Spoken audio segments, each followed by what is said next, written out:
आरहत वाङ्मय में कहा गया है, उवसमेण हणे को हम मानम मद्दवया जिणे मायम तज्जव भावेण लोभम संतोष ओ जिणे आश्रय।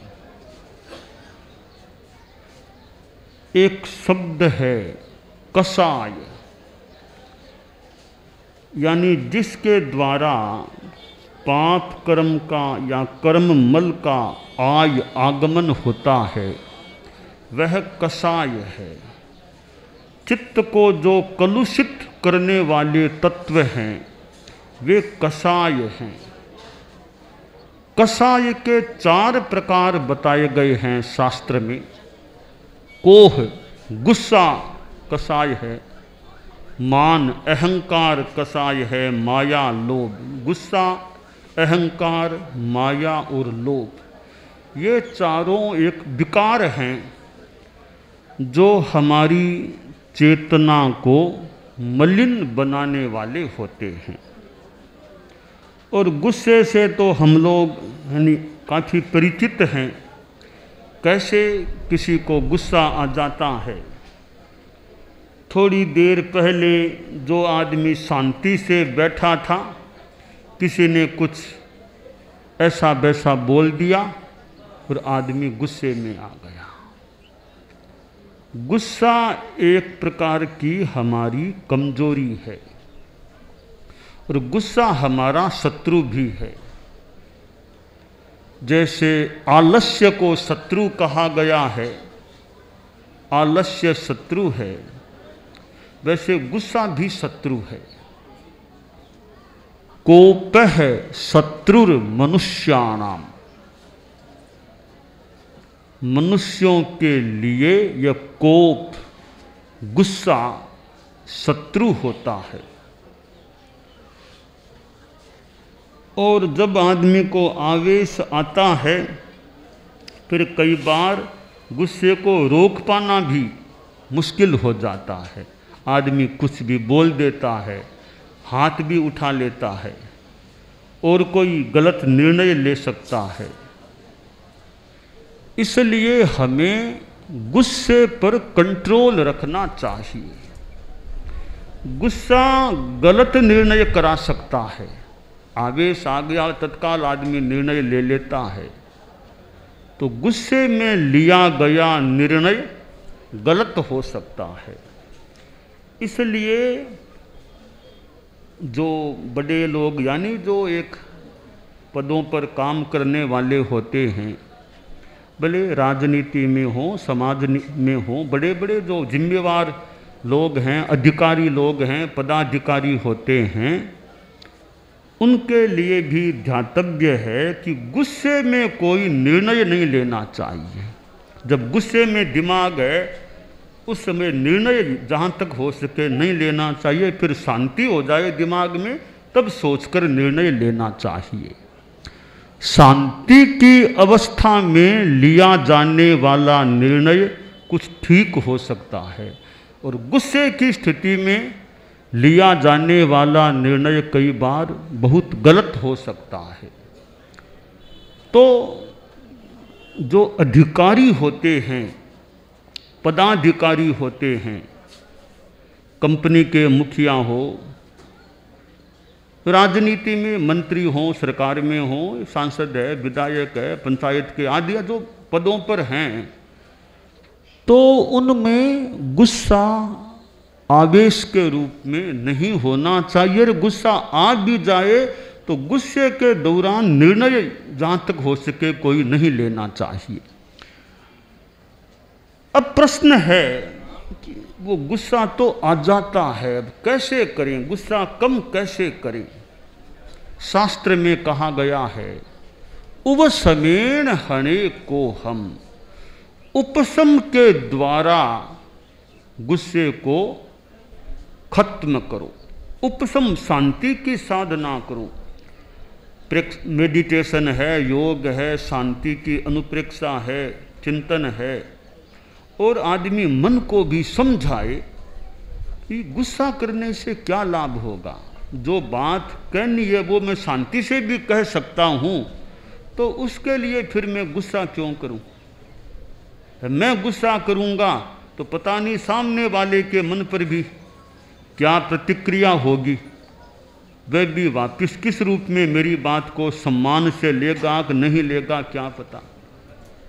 प्रेम से कहते हैं तो सामने वाला भी अच्छे तरीके से हमारी बात को ग्रहण कर सकता है। हम गुस्से में बोलते हैं, ठीक है, हमारे अधीनस्थ है, उसको तो बेचारे को अब बात स्वीकार करनी पड़ेगी, हमारा अधीनस्थ रह गया। बाकी बराबरी ऐसा कोई होगा तो वो तो क्यों स्वीकार करेगा हमारी बात को। तो गुस्सा व्यवहार की दृष्टि से भी प्राय काम का नहीं, और आत्मा की दृष्टि से भी देखें तो आत्मा मलिन न बने, इसलिए गुस्से को दूर रखना अच्छा होता है। घरों में, परिवारों में भी गुस्सा है तो नुकसान हो सकता है। एक वो कहानी है, एक सेठ था, उसके 8 बेटे थे। 8 बेटों के बाद एक बेटी हुई तो सेठ बड़ा खुश था, एक मेरी लाडली बेटी आ गई है। तो बेटी थोड़ी बड़ी हो गई, थोड़ी स्कूल भी गई, कुछ पढ़ाई भी कर ली, पर वो बेटी थोड़ी स्वभाव से गुस्सेल हो गई। गुस्सेल, बात बात में गुस्सा करना, रूस के बैठ जाना, खाना छोड़ देना, इस प्रकार का स्वभाव हो गया। बोलती भी ज़्यादा ही, बड़े भाइयों को भी कुछ बोल देती, पर सेठ का लाड बहुत था तो सहन करता था।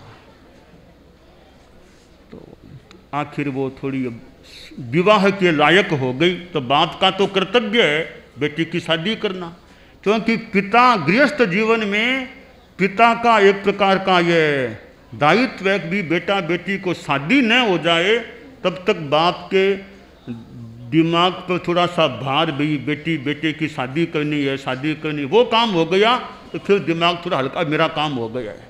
तो बेटी का विवाह करना है, वो चिंता भी थी बाप को भी, कैसे अच्छा वर मिले, अच्छे घराने में बेटी चली जाए।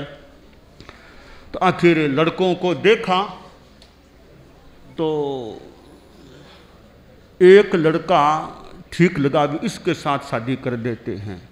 तो सब तरह से बहुत अच्छा मुहूर्त देख करके, खूब लाड कोड के साथ, बहुत बड़ा जिम्मेवार करके खूब अच्छे तरीके से बेटी की शादी कर दी। बेटी ससुराल चली गई। अब स्वभाव तो वो था वैसा ही था बेटी का, ज़्यादा लाड़ प्यार में पली पुसी, थोड़े वो गुस्सेल हो गई थी। तो ससुराल में गई तो वहाँ भी गुस्सा करती।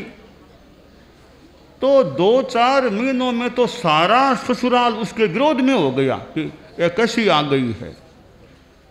फिर एक दिन वो बेटी का भाई आया कि सगोसा बाई ने भेजो, बाई ने, पिताजी माँ बुला, बाई ने भेजो, हाँ सा ले जाओ, सा बाई ने ले जाओ।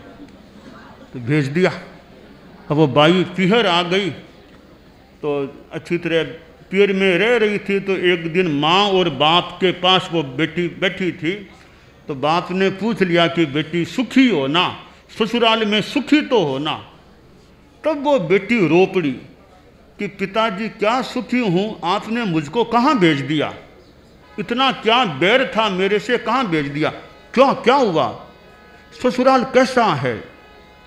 कि मेरा ससुराल तो एकदम नरक है, नरक के समान है।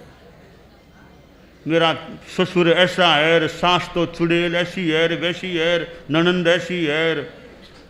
तो वो माँ ने पूछा कि जवाई सा कंवर सा कैसे हैं, कंवर सा क्या है, कंवर सा तो जमदूत है बना बनाया। तो वो बहुत यहाँ सबको ऐसे बोल रही थी। तो पिता ने सोचा भी सारे ही खराब हैं, यह बात तो लगती नहीं है, मेरी बेटी में कुछ कमी है। तो कहा बेटी मेरे पास एक दवाई है, वो तुम ले लोगी ना तो तुम्हारे लिए पूरा ससुराल अच्छा बन जाएगा। अच्छा पिताजी, मेरी दवाई है, कौन सी दवाई है। तो पिता ने एक बोतल का, मैं 1 घंटा बाद दूंगा, दवाई बना करके दूंगा। तो वो 1 घंटा बाद वो पिता ने 1 घंटा में एक बोतल में वो थोड़ा पानी में थोड़ी मिश्री मिलाकर एक दवाई सी बना दी, यह दवाई ले जाओ। तो क्या करना, कब लेना, कितनी बार लेना, कि ससुराल ले जाना। जब कोई तुमको बोले, ससुर कुछ बोले, कि कोई सास बोले, कोई बोले, तो वापस तुम बोलने से पहले, यानी कोई तुम्हें डांटे, उलाना देना, तत्काल यह दवाई मुंह में ले लेना। 10-15 मिनट तक दवाई को मुंह में रखना होता है, बाद में नीचे उतारना। कि ठीक है। अब वो ससुराल गईर वो ससुराल के लोग तो परेशान थे रे, फिर यह बला आ गई, फिर यह बला आ गई, क्या करें, अब आ तो गई। आई रे वो कुछ देवर ने बोल दिया थोड़ा गुस्से में आके, या तत्काल अंदर गई, दवाई मुंह में ले ली, बोली नहीं। अब यूँ कई बार काम पड़ा, वो दवाई वो मुंह में लेती, बोलती नहीं। तो ससुराल के लोगों ने सोचा रे इतना परिवर्तन कैसे आ गया, पहले इतनी बोलती थी, गुस्से में बोलती, चीज़ तोड़ देती, फेंक देती, आजकल तो बहुत बिननी, बहुत शांत हो गया, एकदम अच्छा हो गया। अब इतनी वो विनीत हो गई, सास भी प्रेम करने लग गई, सब अच्छे हो गए।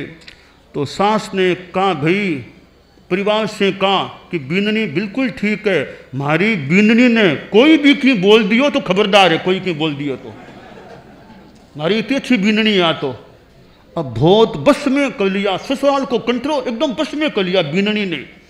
तो सास ने कहा, ससुर के सामने कहा कि अब मैं तो प्रभु ढूंढ लागी, अब घर को काम तो बीननी संभाल सी, अब घर की चाबियाँ आई संभाल सी, मंठा को नहीं कैसी जा कहले से आपन तो घर को अधिकार भी ने सौंपने लग गया। 3-4 महीनों के बाद फिर वो भाई आया कि सगी सा भाई ने भेजो, माँ बुलावे। बस सास बोली, सा बीननी ले जाओ, भले मारे लारे काम किया चाल सी, बीननी सारो काम करे, घर ने किया ले जाओ, भले पाछा जल्दी पुगा दीजो। तो बीननी को वो बहन को ले गया भाई, वो गई रे, पीहर में गई। तो एक दिन फिर पिता ने पूछा, बेटा बोलो अब कैसे है। आंसू आ गए, पिताजी आपने क्या दवाई दी पता नहीं, मेरा ससुराल तो स्वर्ग बिल्कुल स्वर्ग तुल्य बन गया, एकदम स्वर्ग तुल्य। कि तुम्हारा ससुर कैसा है कि पिताजी आपसे भी ज़्यादा बढ़िया, आप जितना मेरे से लाड प्यार करते हो उससे भी ज़्यादा लाड प्यार ससुर जी मेरे से करते हैं। कि सास कैसी, सास मेरी माँ से भी बढ़ करके है, माँ जितना प्रेम करती है मेरे से उससे ज़्यादा सास करती है। अच्छा, कि तुम्हारा घरवाला वो जमाई सा कैसे, उनका क्या, वो तो परमात्मा परमेश्वर के रूप हैं, वो तो इतने अच्छे हैं वो तो। अब सारी बातें बदल गई। अब बदल गई क्यों, खुद का स्वभाव अच्छा हो गया तो दूसरे भी अच्छे हो गए। खुद भला तो जग भला, तो खुद आदमी अच्छा बन जाए तो संसार उसके लिए मानो अच्छा बन जाए। तो ये गुस्सा है वो एक तरह का जहर है, विष है, जो हमारे व्यवहार को खराब, शांति को नष्ट कर सकता है। तो हम कैसे अपने गुस्से को कंट्रोल में करें, और कई बार तरीके से कंट्रोल में लिया जा सकता है कि किसको कैसे समझा के बुझा के तरीके से अच्छा बनाना, प्रशिक्षण देना, ट्रेनिंग देना। तो व्यवहार प्रशिक्षण, हमारा व्यवहार कैसा हो इसका भी प्रशिक्षण मिलता रहे कि कैसे बोलना, कैसे बात करना, कैसे शांति रखना, धैर्य रखना, हिम्मत भी नहीं हारना, तत्काल आवेश में नहीं आना, तत्काल प्रतिक्रिया गुस्से में आकर के नहीं करना। ऐसे संस्कार अच्छे व्यवहार के वे मिल जाते हैं। गुस्सा कंट्रोल दे रहे, ठीक है, कभी कभार तो मान लो इंसान है थोड़ा बहुत आ जाए, पर ज़्यादा आवेश गुस्सा काम का नहीं होता है। तो घर में रहो, समाज में रहो, राजनीति में रहो, भले धर्मनीति में रहो, कहीं भी रहो, लगभग यह गुस्सा ज़्यादा काम का है ही नहीं, इसलिए शांति रखनी चाहिए। और साधु लोग हैं उनका तो धर्म है गुस्से से बच के रहो, गुस्से को मारो, गुस्से को कृष्ण बनाओ, प्रतनु बनाओ। तो साधु के तो गुस्सा शोभता ही नहीं है, साधु को तो गुस्सा ओपता ही नहीं है, साधु को तो शांति में रहना चाहिए। संत वह होता है जो शांत होता है। संत वह होता है जो शांत होता है। संत है उत्तेजित होता है तो उसके कमी है साधना में, संतता में। तो संत को तो शांत होना ही चाहिए। पर आप लोग जो गृहस्थ हैं उनको भी शांति में रहने का, यानी गुस्से से, प्राय आवेश से बचने का प्रयास करना चाहिए। क्षमा धारण करना चाहिए। क्षमा बड़न को होत है, छोटन को उत्पाद। क्षमा धारण करने वाला बड़ा आदमी होता है। छोटा दुर्बल कमजोर के लिए क्षमा करना मुश्किल हो सकता है। इसलिए संस्कृत में जो कहा गया है, क्षमा वीरस्य भूषणम, क्षमा वीर आदमी का भूषण है। तो हमें अपने जीवन में सहन करने का, जीवन में परिस्थितियां अनुकूल प्रतिकूल आ सकती हैं, उनमें कैसे धैर्य रखना, शांति रखना, सहन कर लेना, यह विकास हमारे जीवन में होना चाहिए। जैसे ये शराब का नशा है, ये तो ये गुस्सा भी एक प्रकार का नशा है। एक वो ऐसा आता है फिर आदमी बोल देता है, तो गुस्सा भी एक तरह का नशा है। तो शराब का नशा भी छोड़ना चाहिए और हमें यह गुस्से का नशा भी छोड़ना चाहिए। गुस्से से भी मतलब विरत रहने का प्रयास करना चाहिए। परम पूज्य गुरुदेव ने गीत में सुंदर कहा है, छोड़ो क्यों कोनी क्रोध रो नसो, छोड़ो क्यों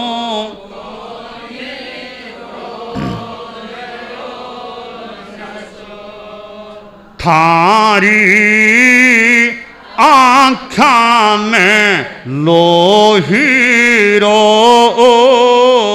फान, छोड़ो क्यों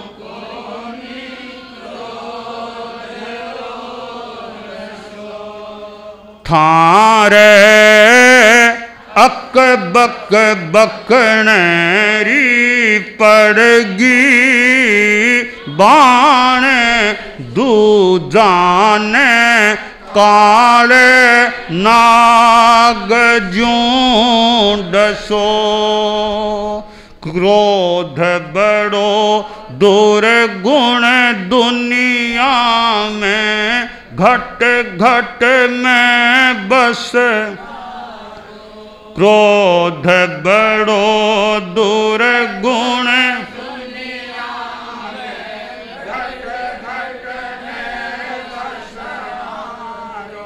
जिन घट में नहीं क्रोध निवासी, जिन घट में नहीं क्रोध वो नर जगत सीतारो, छोड़ो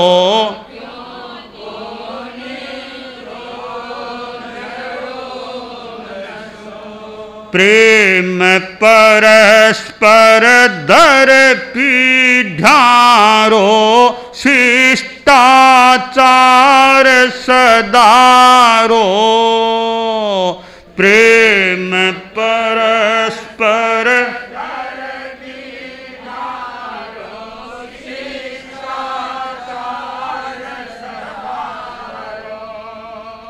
क्षीण भर में तीन खजूं तोड़े, क्षीण भर में तीन खजूं बोले बचन मुख खारो, छोड़ो क्यों कोनी क्रोध थारी आँखा में लोही रो फान, छोड़ो क्यों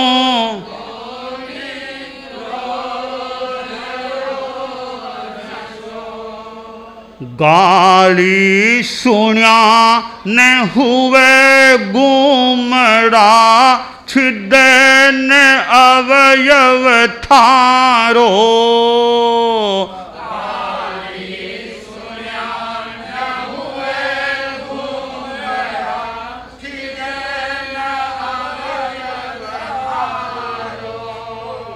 थे जो सहसो समभावाशो,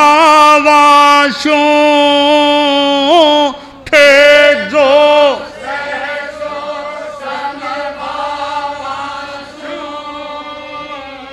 वो पीछे तावण हारो छोड़ो क्यों कोनी क्रोधरो नसो।